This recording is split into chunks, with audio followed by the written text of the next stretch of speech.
കേരളത്തിന്റെ സാമ്പത്തിക ചരിത്രത്തിൽ നിർണായകമായ ഒരു വഴിത്തിരിവായി മാറുകയാണ് 2026-27 സംസ്ഥാന ബജറ്റ് പ്രഖ്യാപനം. വൻകിട പദ്ധതികൾക്കായി വിപുലമായ പ്രഖ്യാപനങ്ങൾ ഉണ്ടെങ്കിലും അവ നടപ്പിലാക്കാൻ ആവശ്യമായ പണം എവിടെയെന്ന ഗൗരവമേറിയ ചോദ്യമാണിപ്പോൾ രാഷ്ട്രീയ ഭരണ വൃത്തങ്ങളിൽ ഉയർന്നു കേൾക്കുന്നത്. മുൻ LDF സർക്കാർ പാസാക്കിയ ബജറ്റ് പുതുക്കുകയെന്ന പരിമിതമായ സ്വാതന്ത്ര്യം മാത്രമുള്ളതിനാൽ പുതിയ സർക്കാരിന്റെ പ്രകടന പത്രികയിലെ പ്രമുഖ വാഗ്ദാനങ്ങളായ ഇന്ദിരാ ഗ്യാരണ്ടികൾ പോലും അടുത്ത വർഷമേ പൂർണ്ണമായും നടപ്പാക്കാൻ കഴിയൂ എന്ന യാഥാർത്ഥ്യമാണ് ഇപ്പോൾ പുറത്തുവരുന്നത്. ഈ പ്രതിസന്ധിയുടെ ഘടന പരിശോധിച്ചാൽ മുൻ സർക്കാർ വരുത്തിവെച്ച ബാധ്യതകൾ മാത്രം ഏകദേശം 87,012 കോടി രൂപയോളം വരുമെന്നാണ് ബജറ്റ് വ്യക്തമാക്കുന്നത്. ധവളപത്രത്തിൽ പറഞ്ഞിരുന്ന 48,733 കോടിക്ക് പുറമെ പെൻഷൻ കമ്പനിയുടെ ബാധ്യതകൾ കൂടി ചേർത്താണ് ഈ ഭീമമായ തുക കണക്കാക്കിയിരിക്കുന്നത്. ഇതിനു പുറമെ ഏകദേശം 35,000 കോടി രൂപയുടെ കിഫ്ബി പദ്ധതികൾ നടപ്പിലാക്കുവാനും പണം കണ്ടെത്തേണ്ടതുണ്ട്. മുൻവർഷത്തെ അപേക്ഷിച്ച് നികുതി വിഹിതത്തിലും റവന്യൂ കമ്മി ഗ്രാന്റിലും ഉണ്ടായ കുറവ് മൂലം സർക്കാരിന് 20,500 കോടി രൂപയുടെ വരുമാന നഷ്ടമാണ് കണക്കാക്കുന്നത്.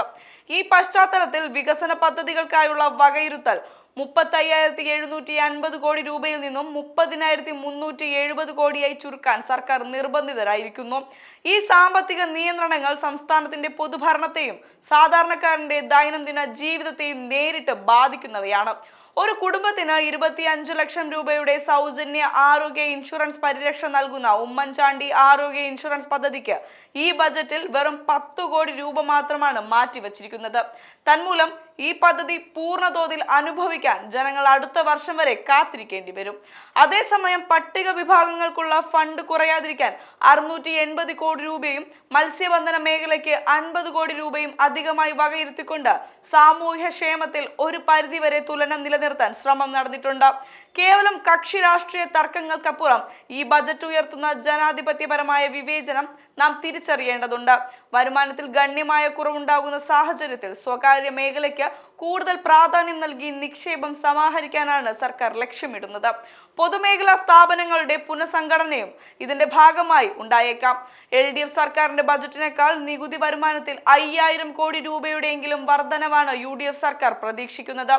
ഏപ്രിൽ-മെയ് മാസങ്ങളിൽ മുൻ വർഷത്തേക്കാൾ 5,629 കോടി രൂപ അധികമായി ലഭിച്ചത് ഈ പ്രതീക്ഷയ്ക്ക് കരുത്തു പകർന്നുണ്ടെങ്കിലും കടബാധ്യതകളുടെ കരിനിഴൽ വികസന വേഗതയെ മന്ദഗതിയിലാക്കുന്നു എന്നത് ഒരു വസ്തുതയാണ്.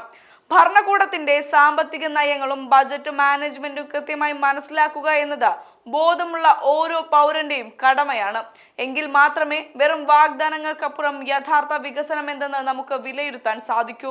ഈ സാമ്പത്തിക മാറ്റങ്ങൾ കേരളത്തിന്റെ ഭാവി വികസനത്തെ എങ്ങനെ ബാധിക്കുമെന്നതിനെ കുറിച്ചുള്ള നിങ്ങളുടെ വസ്തുതാപരമായ അഭിപ്രായങ്ങളും നിർദ്ദേശങ്ങളും താഴെ കമന്റ് ബോക്സിൽ രേഖപ്പെടുത്തുക. ആരോഗ്യകരമായ ഒരു ജനാധിപത്യ ചർച്ചയ്ക്ക് നമുക്ക് തുടക്കമിടാം.